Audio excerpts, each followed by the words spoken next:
¿Quién es Cristóbal López? Vamos a decir que es el empresario más importante de Comodoro Rivadavia. Y yo lo definiría como que es el hombre más ambicioso y que para lograr los objetivos no le importan las formas. Porque ¿cuáles son esas formas? Y lograr los objetivos a cualquier precio. El grupo Indalo quedó estancado en un limbo entre el empresario Cristóbal López y sus nuevos dueños Open Investment, el grupo financiero que conduce Ignacio Rosner. La venta aún no fue aprobada por la justicia y hay incertidumbre en torno a su futuro. Por si fuera poco, los empleados de C5N denunciaron incumplimiento en el pago de sueldos. Los trabajadores de C5N han resuelto por mayoría declararse en estado de asamblea permanente, con realización de 2 asambleas diarias hasta que se regularice el pago de los sueldos correspondientes a octubre de 2017. No se puede cobrar el sueldo en 2 veces. No es una práctica que corresponda, no es justo. El cambio de dueños de Indalo, del que se viene hablando hace varias semanas, se complica porque la AFIP le exigió al juez Julián Ercolini que impida la venta por la deuda de López de unos 10.000 millones de pesos, a las que se suman las multimillonarias demandas como las que interpusieron los periodistas Marcelo Longobardi y Antonio Laje, más un reclamo de más de 20 millones de dólares del conductor Marcelo Tinelli. Marcelo Tinelli es una víctima de toda esta historia, que es una víctima realmente impensada, que es impensado que un grupo de inversionistas o que un grupo económico como Indalo pretenda maltratar, como lo está maltratando a Tinelli, prácticamente acorralar a uno de los hombres más importantes, si no el más importante de la historia de la televisión. Ya lo hizo. En medio de toda esta pelea, Tinelli se enfrentó a Cristóbal López y al nuevo dueño, Ignacio Rosner. Vean lo que pone Tinelli, primera tendencia en Argentina. Dice, te dan cheques sin fondo, no te pagan lo firmado y desaparecen. Esto para Cristóbal López seguramente. Después aparecen otros nuevos, dice Tinelli. Después aparecen otros nuevos y te extorsionan. ¿Viene a verlo al polaco usted? A todos. Ah, perfecto. La veo siempre, por eso. Perfecto. A mí me viene a ver. Muy bien. La mandó Rosner acá los dueños, nuevos dueños, ¿no? Por ahí me están evaluando, digo. Así se produce la crisis de uno de los multimedios más grandes del país y la paradoja de que peligra la permanencia en la pantalla de Showmatch, el programa más exitoso de la televisión argentina.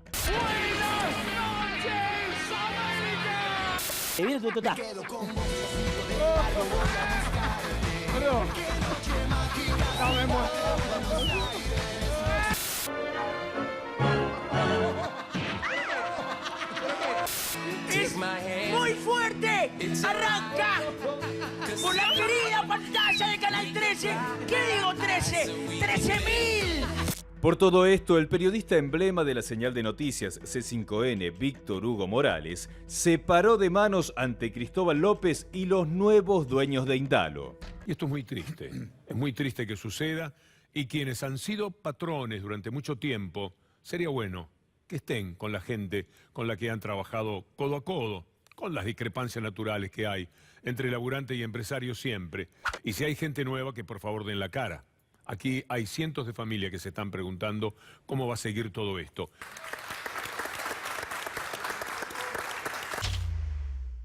Alguien que tiene inversiones en petróleo y en juego, que se sabe que son 2 de las industrias más prósperas que hay sobre la tierra, ¿no tiene plata para pagar los sueldos de las otras empresas? Es raro. Pero esto es lo que en la práctica ha sucedido con el imperio, emporio, consorcio, holding, grupo Cristóbal López, el grupo Indalo. Y esto es lo que está pasando en estos días. Y no es algo menor, porque la caída de Lázaro Báez, en definitiva, era Lázaro. ¿Por qué? Porque era el tercer testaferro, el tercer terrateniente de la Argentina, como quedó demostrado. Era un tipo que había hecho una fortuna de guita a la sombra de los Kirchner. Pero la verdad que las obras de Lázaro, uno acá en la ciudad no las veía, y en cualquier caso eran rutas. No tenían el valor simbólico, el impacto cultural que tiene la crisis que hay en el programa de Tinelli y su productor Ideas del Sur, el cierre de un diario centenario como el Nuevo Herald, marcas muy conocidas y muy queridas para el consumo cultural y periodístico de la gente, la Radio Pop, la Radio Mega, Radio 10, C5N, todas cosas con las cuales uno como consumidor de noticias y consumidor de música o de cultura tiene contacto.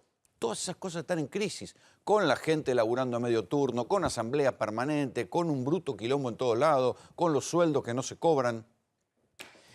Cristóbal López nunca fue considerado, o por lo menos sospechado, un testaferro de los Kirchner. Era un empresario que tenía algún grado de fortuna previa y aprovechó la volada y creció durante el kirchnerismo de manera desmesurada.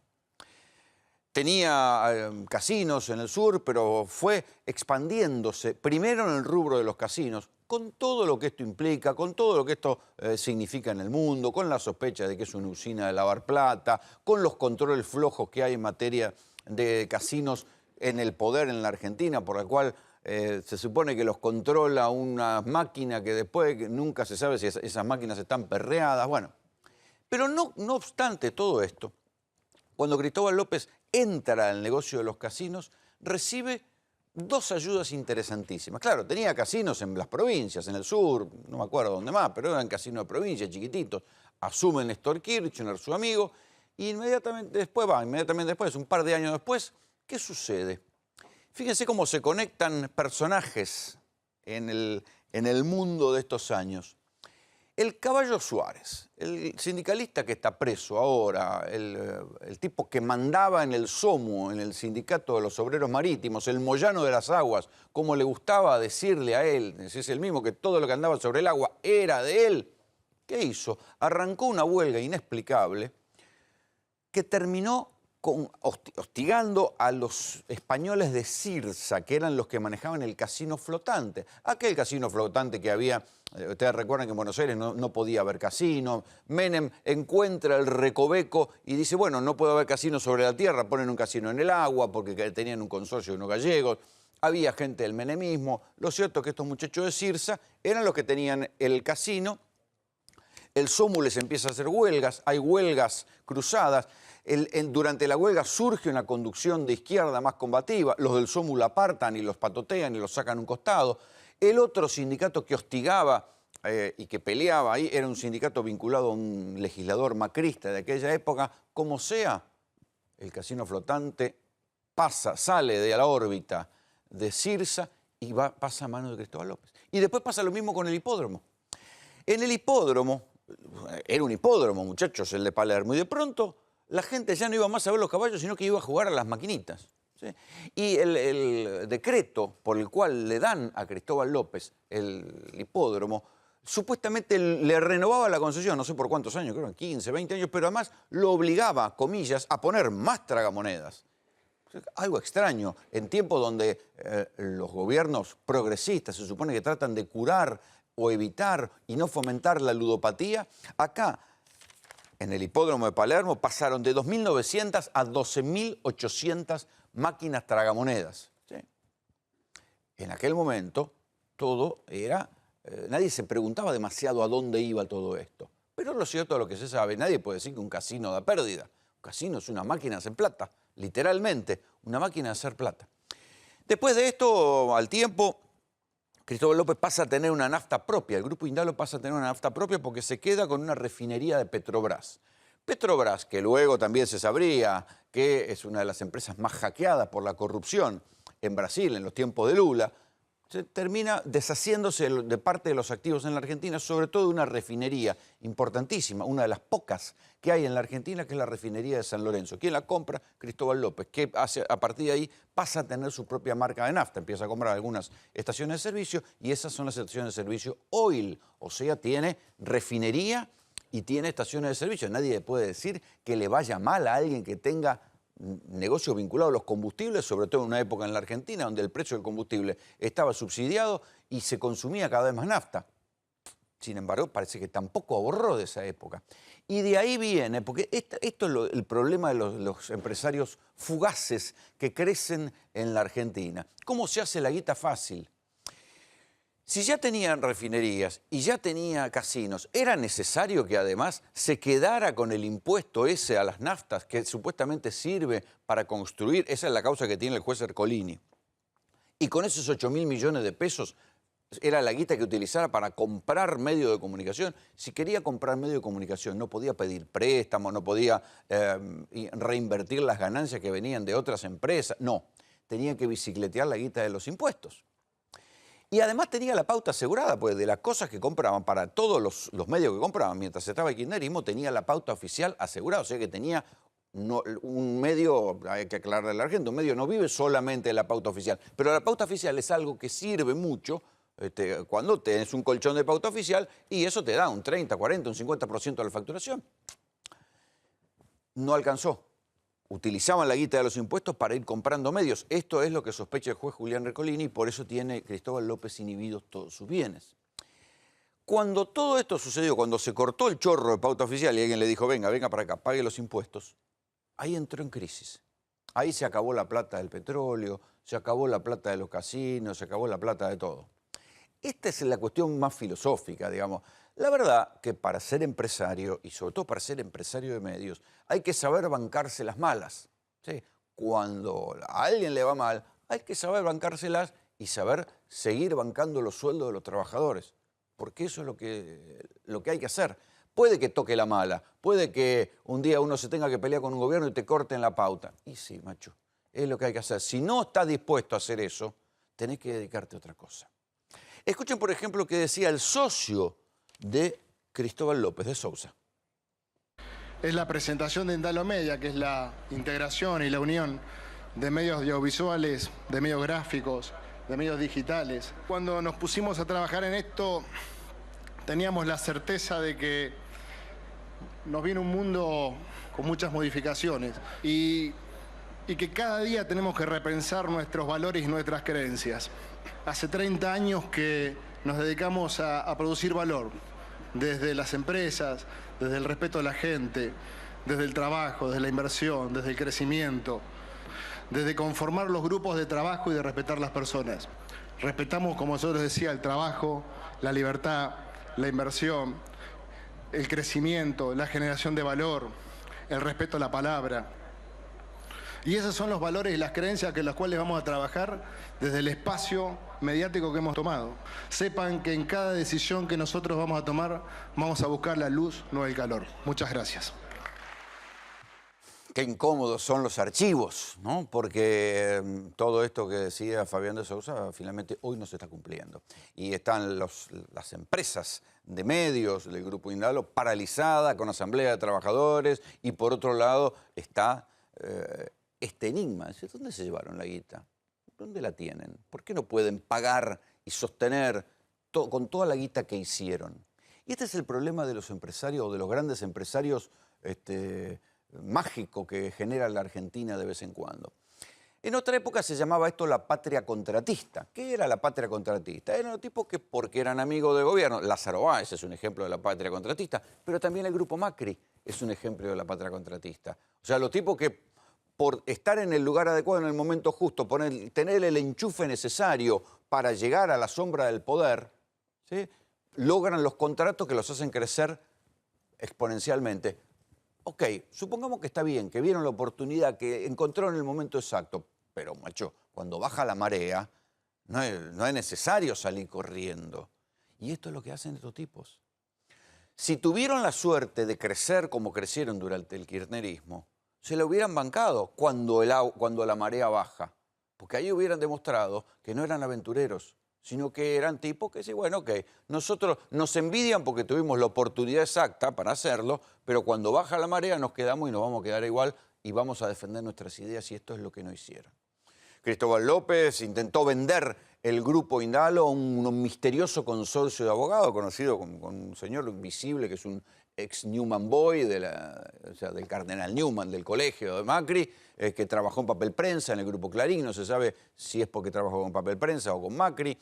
Lo cierto es que este hombre es el que está controlando ahora los pagos de Indalo y dice que vino a comprar por cuenta y orden de otro fondo de inversión misterioso que no se sabe quién es, que por ahora no se dio a conocer, y la venta de todo esto está frenada por el juez. Intentan por todos lados comprar o vender cosas del Grupo Indalo. De hecho, hoy el Banco Central le suspendió un banco. Habían comprado un banco, el Banco Finansur, el Banco Central le suspendió la licencia al banco. Era un banco minorista, se dedicaba a cambiar cheques, quería ser un banco, el Banco Central hoy lo suspendió y se acabó. Y después, hoy Tinelli sacudió todo el mercado de medios porque directamente los denunció por estafa.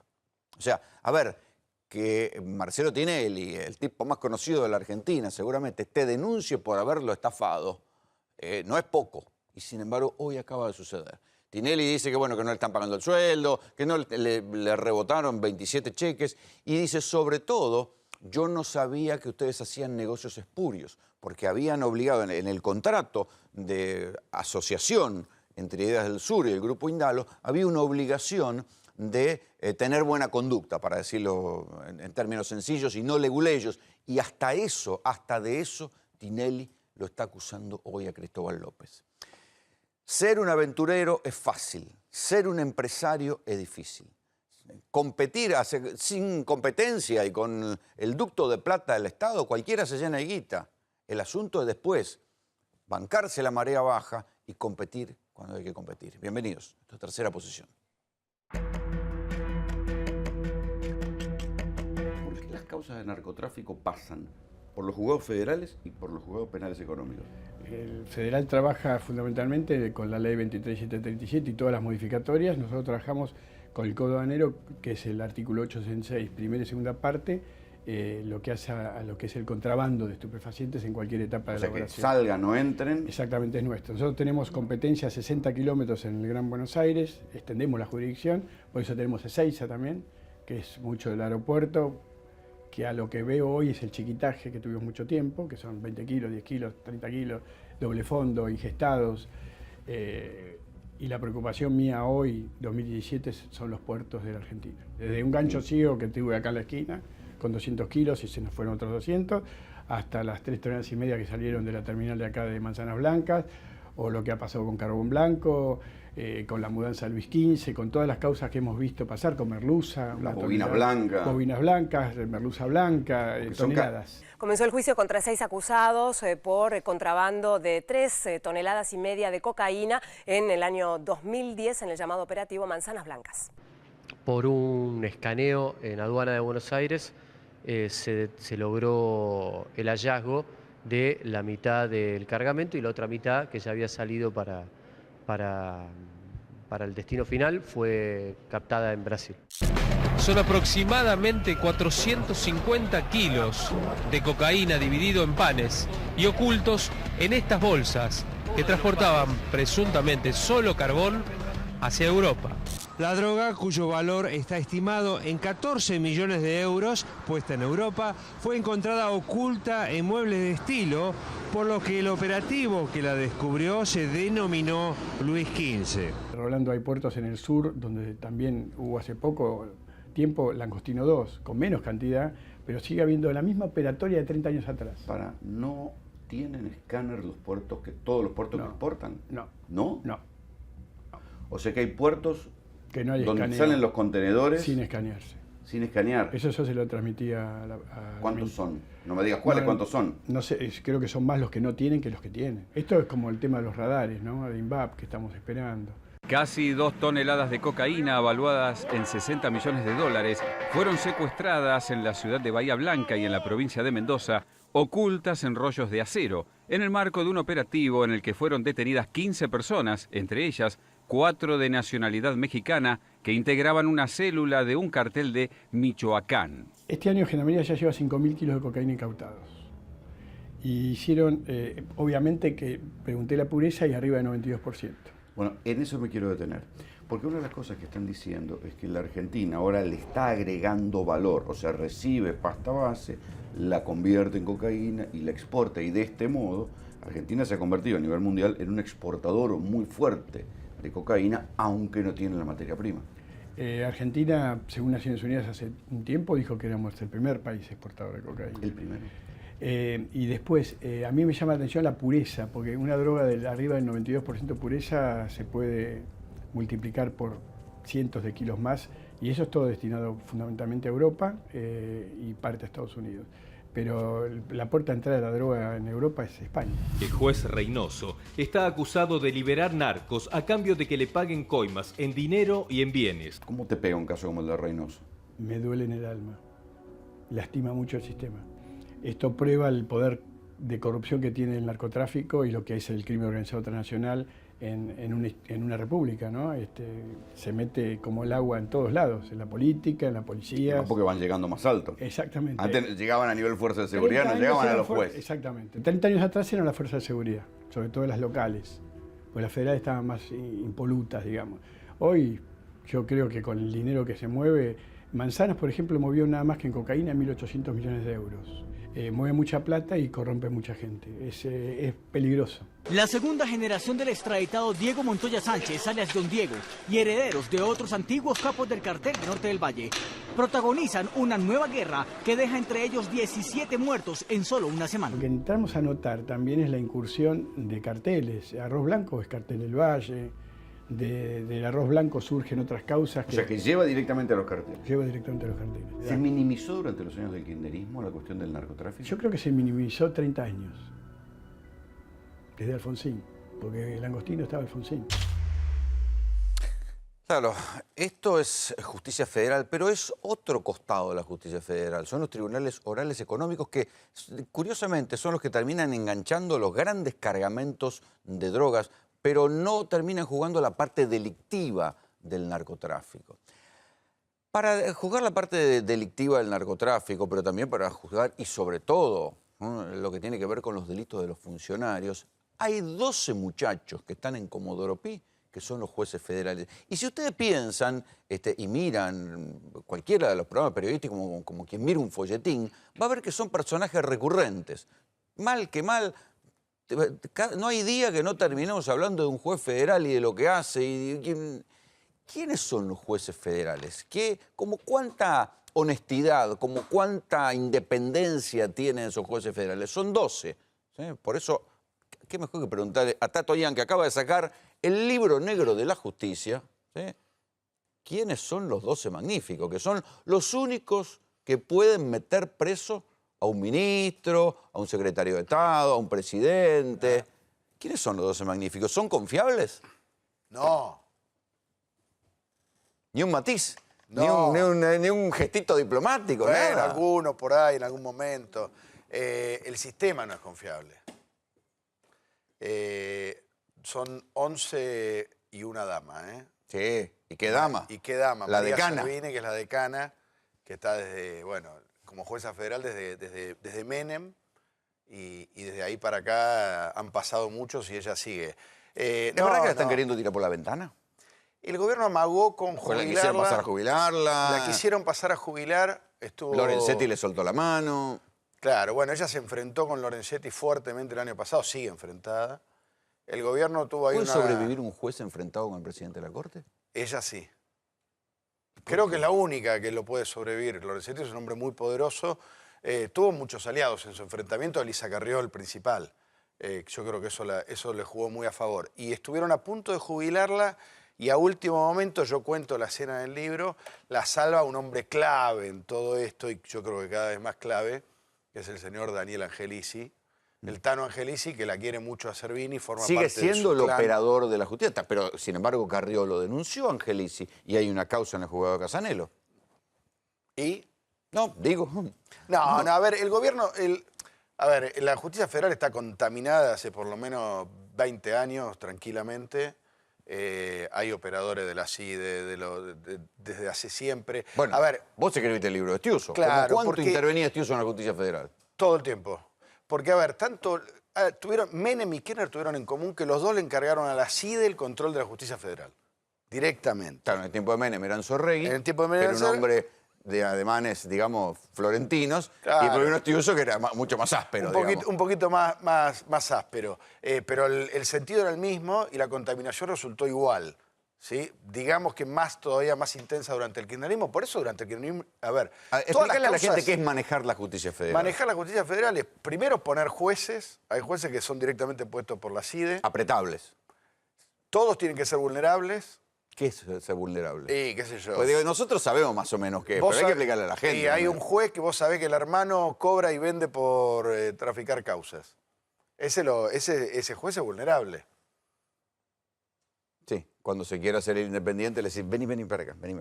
Y aparece una denuncia que dice que tu hermano tiene una cuenta millonaria en Suiza, como pasó hoy, por ejemplo.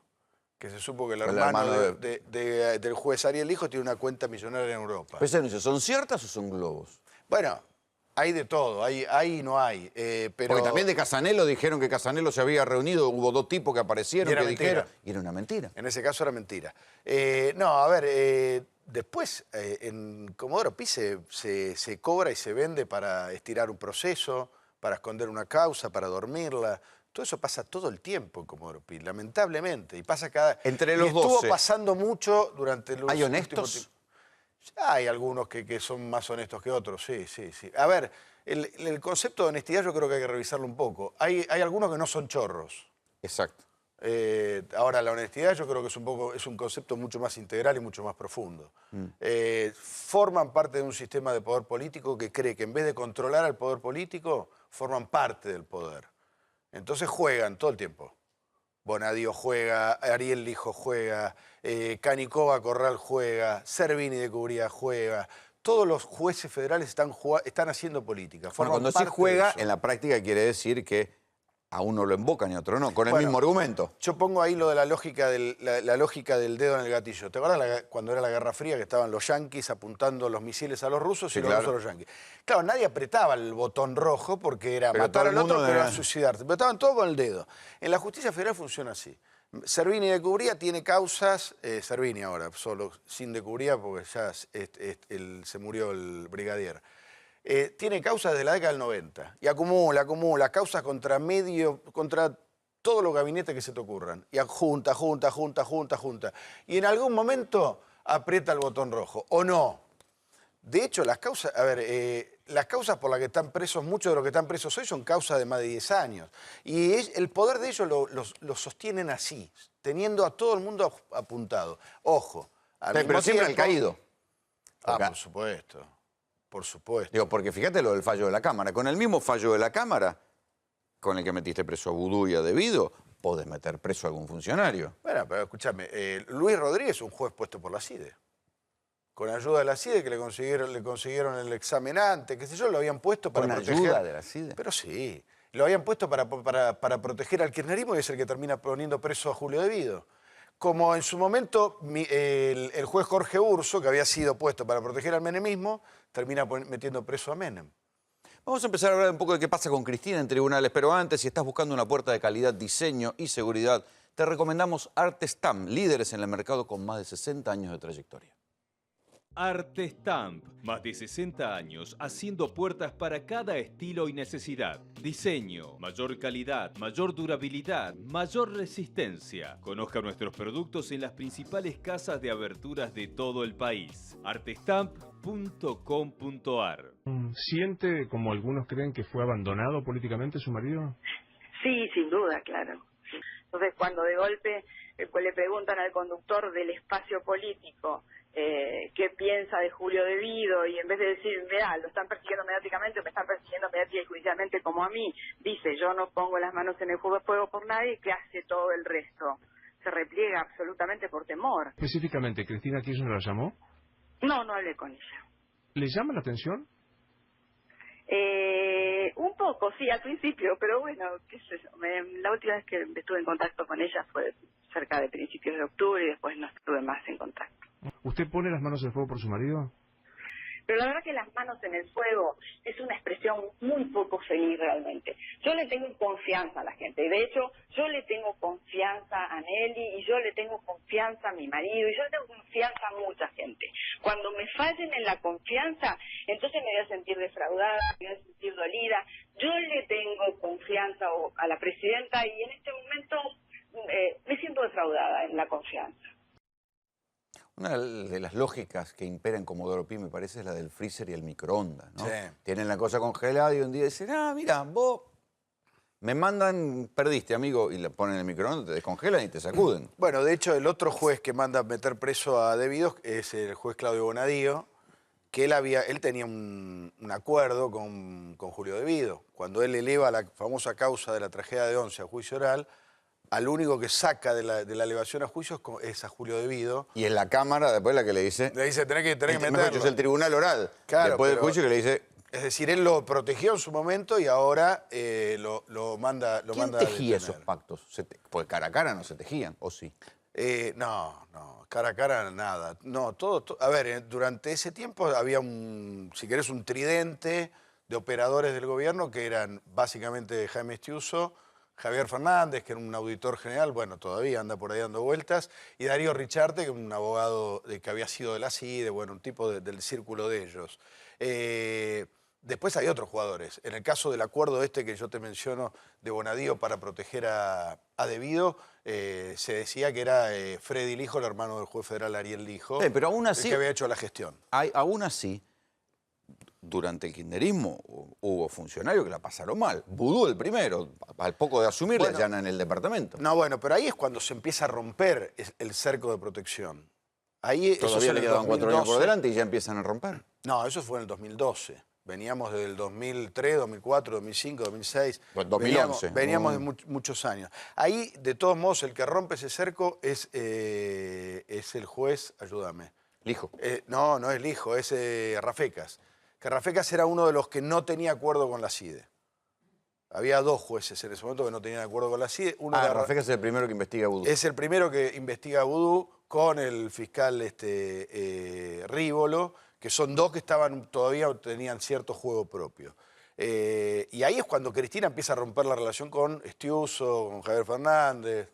¿Por qué? Porque siente que la están soltando, que le están soltando la mano. Pues siempre se dijo que ahí cuando lo sacan a Rigui, acordate que a eso provoca que lo eyecten a Rigui de procurador, que siempre se especulaba que Estiuso lo quería poner a Nisman de procurador, acordate. Bueno, claro, Era una jugada a 2 bandas. Era una jugada a 2 bandas. Protegían a Vudú y sacaban Pero ahí empieza Estiuso a perder poder y empieza todo este grupo a perder poder. Entran a jugar otros jugadores. Ahí entra Julián Álvarez, Juan Carlos Mena después, desde la nueva CIDE. Ahí Cristina intenta armar otro sistema de contención que resultó ser mucho menos eficaz, evidentemente. ¿Y Estiuso le puso de culo a la justicia federal a Cristina? Y en parte sí. Yo creo que empieza ahí a cambiar el humor de la justicia federal, porque además, estos eran jugadores de muchos años. Estiuso camina como Pi, o caminaba en ese momento, hacía 20 años, Javier Fernández lo mismo. No son relaciones que se construyen de un día para el otro. Y era un sistema muy aceitado que se le empezó a desarmar a Cristina. ¿Vos te imaginás a estos jueces federales haciendo un lavallato a la brasilera, donde van presos por igual diferentes dirigentes de partidos políticos y empresarios? A ver, el gobierno está ante el desafío de ver qué hace con esta justicia hoy. Yo creo que no se puede hacer un lavallato con estos jueces, de ninguna manera. Creo que Macri sabe que estos jueces son parte del problema y creo que adentro del gobierno... ¿Él quiere otros o quiere esto? Por eso te digo, adentro del gobierno... Mirá si te pones uno muy independiente y dice, venga para acá, usted señor con el correo, venga para acá. Bueno, Aranguren, venga para acá. Yo creo que el gobierno hoy discute eso.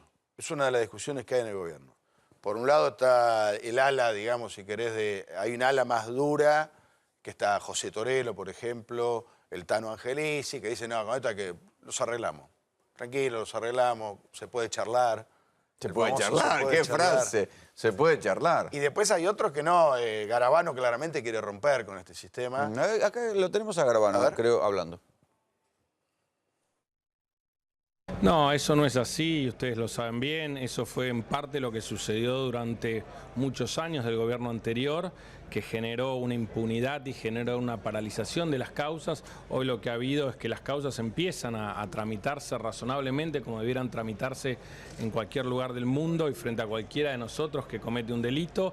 Entonces me parece que el desafío que tienen las personas hoy imputadas es brindar explicaciones sobre los hechos por los cuales se los acusa, y el desafío que tiene la justicia, más allá de las medidas cautelares como detenciones o medidas preliminares como llamados a declaración indagatoria, tiene el desafío de que esos casos lleguen a juicio oral, donde será un fiscal el que tendrá que acusar a los funcionarios públicos, y en esa ocasión habrá 3 jueces independientes que sean los que señalen si la persona es culpable, es inocente, y si es culpable, si esos bienes son del Estado, que vuelvan al Estado a beneficiar a todos los argentinos que lo necesitan. Bueno, pero además ahora están la reforma de los fiscales. Porque ya le echaron a Gil Carbó, ahora van a remover toda la fiscalía. Y se viene además el dominio, por lo menos la aspiración del gobierno es empezar a tener el dominio del Consejo de la Magistratura. Que ese puede ¿No ser, lo tiene ya? La pelea. Pero la idea del gobierno... Sí, así lo invocaron a Freiler. Sí, pero les costó un montón. ¿Te acordás que tuvieron que meter un tipo por la ventana, más o menos? Un papelón. Está bien, pero digamos, hoy está muy complicado. El gobierno aspira en algunos meses tener el control del Consejo General de la Magistratura y ahí vamos a ver, en ese momento vamos a saber si Macri quiere limpiar la justicia federal o si quiere seguir negociando con, con la lógica. Quiere cambiarle la camiseta, ponerle la camiseta propia. Recién ahí vamos a saberlo, falta poquito. Ahí lo tengo a Néstor Espósito, que sabe qué pasó con Cristina hoy, porque Cristina estuvo en tribunales, Néstor. Cristina sabe que cuando llega a tribunales llega a prestar declaración indagatoria y cuando sale, sale procesada. Aunque haya un tiempo en el medio, un tiempo formal de 10 días hábiles, ella sabe que entra indagada y sale procesada en todos los expedientes en los que vaya a declarar. En ninguno se le va a dictar ni siquiera una falta de mérito, de modo tal que lo que hizo hoy fueron dos cosas. Primero, pedir que se anticipara la declaración. Estaba prevista para más tarde, ya fue a las 9 de la mañana porque tenía un acto en José Cepaz. Y después presentó un escrito, una formalidad a través de su abogado Carlos Beraldi. Y lo otro que hizo fue una declaración política, de decirle, aquí no hay Estado de Derecho, no me van a venir a decir ustedes, estos jueces, que me leen las garantías constitucionales y después no me la aplican, que esto es un debido proceso. Hizo esa declaración, un párrafo, no más que eso, y se retiró. Sabe, y lo hemos dicho acá en infinidad de oportunidades, que la decisión de meterla presa es una decisión política y no una decisión jurídica. Con los mismos argumentos con los que hoy están presos, Vudú y Debido, Cristina podría estar doblemente presa. Ella, si sabe que esto no es una decisión jurídica, entonces va a Comodoro Pi, sabiendo estas cuestiones, entra a decir esto no es un Estado de Derecho y se va a la espera de que alguien tome la decisión política de meterla. Ahora, si todos sabemos que es una decisión política, ¿de qué carajo estamos hablando con la independencia de la justicia? Bueno, pero esto es así hace 20 años. Lo que pasa es que se ha ido agravando y nadie se atrevió todavía a cambiar el juego. Es una situación de alto riesgo. Pero esta es la justicia federal que inventó la política. Digo, Cristina inventó a estos jueces federales. O por lo menos les dio de comer y los alimentó. Y sí, o pensó que los engordó, pensó que los manejaba. Que siempre pasa lo mismo. Es como los barra brava, ¿viste? Que los dirigentes de los clubes arman la barra brava para tener... Y hasta que un día se dan cuenta que la barra brava los dirigen a ellos. Sí, claro, que van a la puerta de la casa a golpearle y decirle... Exactamente. Esto es el mismo esquema. El mismo esquema. Ay, Esteban, ¿quién era el youtuber hoy que le llevó un regalito a Cristina? Es un periodista sin dueños, así se manifiesta Arturo Maluco. Se ha hecho bastante popular en esta red social. No está solo, hay otro que se llama Inti Costoya que la visita a Cristina en Recoleta y graba absolutamente todo. Es medio entre desopilante y tragicómico lo que hacen. Quiso acercarle un Oscar de plástico cuando salía por la calle Letonia de Comodoro Pi. El Oscar se le cayó. ¿La patrulla perdida del CQC? ¿Qué? Más o menos. Lo demoraron al muchacho. A los 15 minutos lo liberaron. Hay un montón de trabajos que ha hecho este chico en YouTube y realmente son muy divertidos. No sé si tienen mucho rigor periodístico, pero son muy divertidos. A ver el video en YouTube. Casi siempre todo lo que se enfatiza es mentira. ¿Y por qué se enfatiza? Porque la verdad está saliendo, porque uno tiene ganas de decir la verdad, entonces miente como para volverla a tapar. ¿Te acuerdas de ese juego de que salían las cosas y ¡pac! Ahí sale la verdad, ¡pac! ¡Sale la verdad! Bueno, creo que eso fue lo que le pasó a Cristina en la mente en esta pregunta. ¿Dijo siempre la verdad en este reportaje? Sí, absolutamente. Sí, absolutamente. Vos sabés que sí. Vos sabés que sí. Vos sabés que sí. Vos sabés que se hizo muy famoso este chico Arturo Maluco cuando incomodó a Sergio Massa hace un tiempo. Se hizo muy famoso en ese momento. Massa se vio muy incómodo, lo abrazó, pero no sabía muy bien qué decirle. Y bueno, y ahora potenció su popularidad con esto que sucedió en esta jornada. ¿Pero se lo llevaron preso? Lo demoraron unos instantes, nada más, no hizo nada. Le quiso acercar un Oscar para decir que Cristina está actuando, ¿qué dijo? ¿Le contestó? Nada. No, él le gritó, le decía, Cristina. Cristina atinó a darse vuelta, le quiso acercar el Oscar se cayó y Cristina salió. Después hubo una discusión ahí con Parrilli porque ella no quería que la rodearan, que no sentirse incómoda, pero no mucho más que ello. Se subió al auto blanco y se fue. ¿Qué pensás de cómo está evolucionando ahora la causa Nisman con la...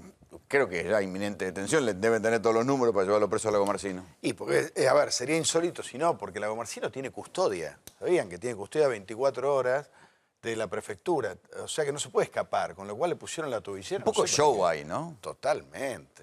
Es ridículo. Si el tipo está custodiado, que ¿a dónde se te va a escapar? Amado Vudú, el mismo Amado Vudú que salía y caminaba y nadie le importaba un carajo si le fueran a pegar un tiro, en el momento que la prefectura lo tiene le ponen el chaleco. Y hay un juego político, una espectacularidad buscada claramente.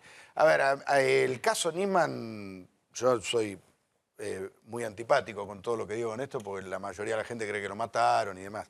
Desde que Jaime Estiuso volvió de Miami, ¿se acuerdan que estuvo exiliado? Volvió y dijo, esto fue un asesinato, la causa...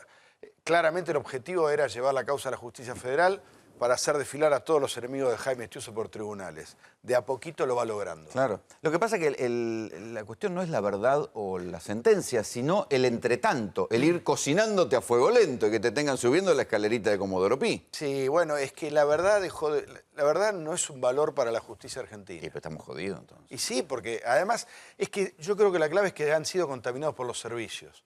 Para los servicios la verdad no es importante, para el servicio importa el resultado.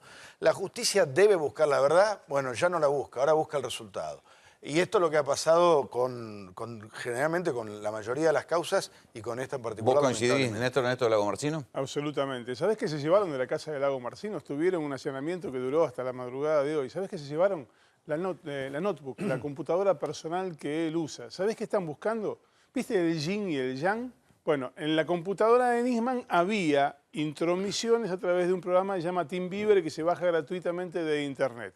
Ese programa permite acceder a una computadora por vía remota. La computadora de Nisman tenía esos accesos. Se llevaron la computadora de Lago Marcino 3 años después para ver si desde esa computadora se habían metido en la computadora de Nisman. ¿Qué más hicieron? Revisaron... Ahora, ¿y Lago Marcino puede haber sido tan estúpido de siendo un técnico informático, de no tirar la computadora a la mierda? Digo, computadora entera tirar, ¿viste? La fuego. Además de esta cuestión, volvieron a revisar, hay que hacer un poquito de memoria. Cuando allanaron por primera vez la casa de Lago Marcino, habían pasado 50 días de la muerte de Nisman. Cuando le fueron a pedir a la entonces jueza Palmagini que allanara, ella dijo, ok, yo te allano, pero hace 50 días que murió Nisman. Entonces, ¿qué querés que vas a encontrar ahora? Bueno, acá pasó lo mismo, pero 3 años después, no 50 días.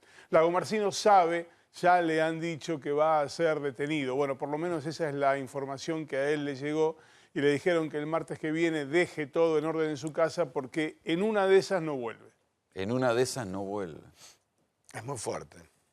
A mí todavía no me explican, yo no entiendo todavía cómo lo mataron a Nisman, si lo mataron. No ahí entiendo, la clave es el tabique. No entiendo Nosotros la acá, viste, en la discusión de borracho que terminamos haciendo cada noche sobre los temas, decimos, bueno, la discusión es el tabique, porque el dictamen del cuerpo médico forense dice el tabique está intacto y el dictamen de gendarmería dice el tabique está quebrado. Esto es como estar embarazado, no puede estar quebrado y no quebrado. Entonces, o está quebrado o no está quebrado. Pero uno de los... Eso es la única... O sea, si el tabique está quebrado es porque le entraron, le pegaron y los otros no lo vieron y van a estar en problemas. Ahora, si el tabique no está quebrado, lo de gendarmería, ¿de qué se van a disfrazar? Roló, el tabique está quebrado según lo que muestran las radiografías. Las radiografías lo que nos dicen es cuándo fue quebrado ese tabique. Claro. Entonces, ¿qué me quiere decir? Que probablemente, a ver, si me revisás mi tabique, yo lo tengo corrido y quebrado de cuando tenía 18 años y jugaba al handball. Claro, o sea, lo tengo todavía quebrado, pero no necesariamente si es resultado del episodio de esa Está bien, pero entonces tienen que ir a hacer, o tienen que ir a exhumar el cadáver de Nisman y ver si es una fractura antigua o no, porque hoy por hoy eso se sabe en una pericia forense. Sí, lo que pasa es que la diferencia es que si está soldada, si no está soldada. La diferencia es que el cuerpo médico forense trabajó sobre el cadáver y los gendarmes trabajaron sobre videos y fotos. Exactamente. Que es un poco más lejano. Está bien, pero ¿puede haber mentido a alguien del cuerpo médico forense no, si el pero tabique está es lo intacto? que dice Néstor. No era un dato, tal vez era un dato que ellos no vinculaban al episodio. ¿Entendés? En cambio, lo de gendarmería, revisando y buscando... Bueno, tal vez era insignificante para ellos. O tal vez fue un error. Ahora, eso no significa que sea todo perfecto como dice gendarmería. No, yo la verdad que me parece todo muy ficcional. O sea, porque cuando le sometés la duda un poco a la pericia de gendarmería, las cosas medio que se caen. Sí. Ahora, a mí lo que me impresiona es lo del tabique. ¿Está quebrado o no está quebrado? Sí, a mí me impresiona más la escena del baño. Yo no entiendo cómo entraron 2 tipos ahí, lo mataron a Nisman y salieron sin dejar una sola huella de nada. En la Argentina, además que todo sale mal, Imagínate, Claro. digamos, en la Argentina hubieran dejado los dedos Sí, puestos, sí, un pucho la prendido. pisada, claro, Sí, sí, algo mal hubiera salido, hubieran saludado a la cámara. Pero bueno, de vuelta, la verdad no importa, lamentablemente. Estamos en un país donde se perdió el valor de la verdad. Importan las impresiones, el a mí me parece, el a mí me conviene, el a mí me sirve. Y esto es lo que está imperando en la justicia, en las fuerzas de seguridad, en la política. Tato, muchas gracias por venir. Gracias a vos, Rolo. Gracias. Y mientras tanto, Cristina pasó por tribunales, pero después, ¿a dónde se fue? A José Cepaz, porque ¿quién estaba en José Cepaz? Estaba Mario Ishi inaugurando un hospital insólitamente, cuando ahí apareció Cristina. Todo el mundo decía, bueno, está en tribunales, está en José Cepaz. No, apareció en José Cepaz.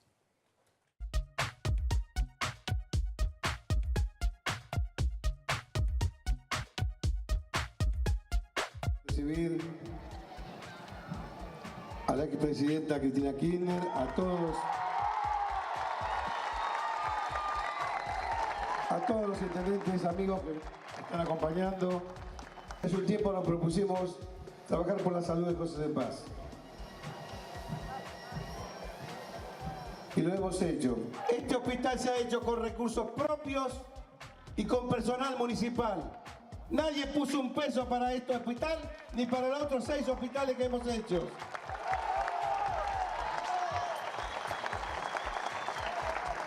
Y no es porque no lo hayamos pedido, porque a veces ni el teléfono te atiende. Ya está preparado el señor intendente, junto al presidente de CAIFU. Hoy se inaugura. Fuerte, bien fuerte el aplauso de la gente.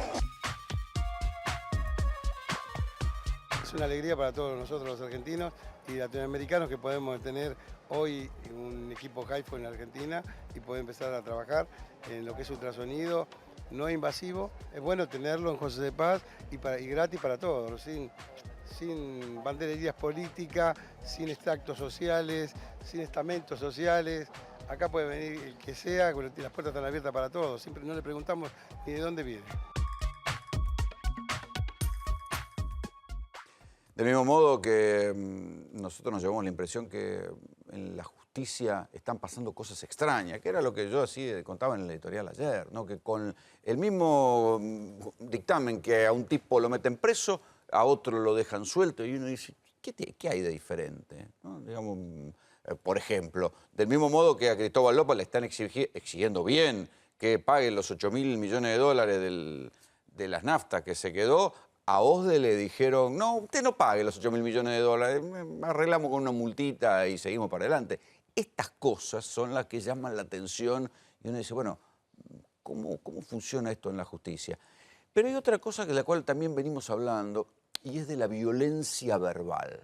¿Sí? ¿Cómo se ha crispado? Algunos lo llaman la grieta, está bien, pero la grieta ahora se supone que ya debería estar terminando porque cada uno, de buena parte de estos muchachos están yendo presos. Sin embargo, queda flotando en el aire una dimensión de violencia verbal, que es lo que generó, por ejemplo, que Carrió y Stolbizer, que están del mismo lado de la grieta, ayer se cagaran a putear, se trataran de loca y de estúpida en el medio del Congreso, en una discusión que ameritaba un poquito más de serenidad y de reflexión, que era la del Banco de Alimentos, que era rescatar los alimentos que están a punto de ser perecederos para dárselo a la gente que necesita. De esta violencia verbal quiero hablar con Marcelo Larraqui. ¿Por qué? Porque él ha trabajado mucho la historia reciente de la Argentina, donde la violencia no era solo verbal, era violencia política. Es autor de Primavera Sangrienta, que es este libro donde se analiza el momento aquel terrible, donde se pone en escena, no es que no hubiera habido episodios violentos en la Argentina, pero estalla con el secuestro y el crimen del general Aramburu la violencia política a gran escala en la Argentina. ¿En qué momento la violencia verbal precede a la violencia real? ¿Cuándo se pasa? ¿Cuándo se hace el clic ese fatal? Lo que pasa es que acá el caldo de cultivo, el escenario, el contexto era mayor, porque no se podía votar, porque había un poder militar autoritario. Entonces eso exacerbaba mucho más y se pasaba a la... Había una ilegitimidad de origen, digamos. Exactamente. Pero vos fíjate que a partir de ahí, en esa etapa no se podía escribir Viva Perón en las paredes. Claro. ¿No? Ahora sí se puede. No sé si alguien lo hace, pero sí se puede hacer. Pero entonces van a la cárcel muchísima gente, militantes estudiantiles, obreros, guerrilleros, empleados que militan, etc. Y empiezan en esos juicios políticos, en esos, los presos políticos se los llama, porque Lanús se inventa un tribunal ad hoc, que se llama el Camarón, el tribunal antisubversivo, que es un tribunal justamente ilegítimo porque no tiene instancia de apelación. Es decir, te condenaban y adentro. No, pero la instrucción la hacía la policía, torturaban al preso, etc. Pero mirá cómo yo encuentro relación entre esos juicios y estos ahora del kirchnerismo en esto. La guerrilla después, o el servicio de presos, empiezas a buscar la idea de juicios de ruptura. Es decir, romper las reglas de juego jurídicas. Es decir, ustedes no tienen autoridad para juzgarnos a nosotros, que nosotros peleamos por la libertad de expresión, el regreso a la democracia, etc. Y el kirchnerismo está buscando ahí, esto que decía Néstor hoy, cuando va y se presenta... Deslegitimar. Claro, deslegitimar, se llama juicio de ruptura, para romper con las reglas de convivencia y hacer una defensa político-jurídica, ¿no? Entonces, yo creo que el kirchnerismo va, con esta tradición de los presos políticos, va a... Bueno, Debido dice soy un preso político. Claro. Cuando en verdad hasta ahora es un político preso. Hasta ahora es un político preso, pero ya para el preso lo técnico no importa, ¿no? Es decir, es decir, yo soy un perseguido. No, en realidad no. Y si yo soy un perseguido, vale todo. Claro. Vale todo y yo no voy a respetar las instancias jurídicas porque no hay Estado de Derecho. Y es decir, no me está juzgando por una coima, me está juzgando por un proyecto político. Ese es el posicionamiento que tiene esta reminiscencia setentista. Y yo te digo, y cuando ese mismo perseguido, ese tipo que se siente perseguido, pasa a la acción directa, es el enemigo ideal para el poder. Digo, porque los mapuches, que eran unos muchachos, los de la RAM por lo menos, no todos los mapuches, los muchachos de la RAM se habían convertido para el gobierno en el enemigo ideal. Sí, bueno. Cometían actos violentos. Sí. Obviamente, desde mi punto de vista, se sobredimensionó el poder de fuego de los mapuches, porque se los comparaba con actos de terrorismo que venían a hacerle la guerra a la Argentina, y eran actos vandálicos por un problema ancestral de posesión de tierras. Después se lo presenta como bueno, también, digo, a mí me buscaban para entrevistarme, digo, ¿tiene que ver con la guerrilla del ERP y Montonero? No tiene que ver. Montonero, el ERP decía, nosotros queremos el poder para un cambio de estructura política, económica, social, para una transformación, para poder votar, por lo que fuera.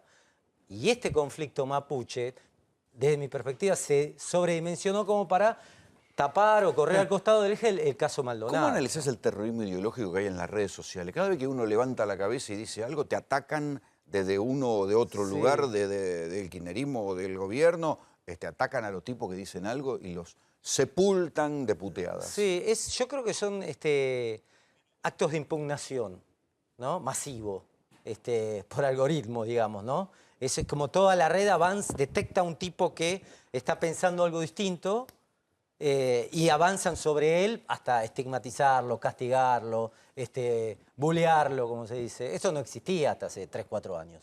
Es una invención de ¿Es un mecanismo medio nazi? Sí, obviamente. Es una invención de la política.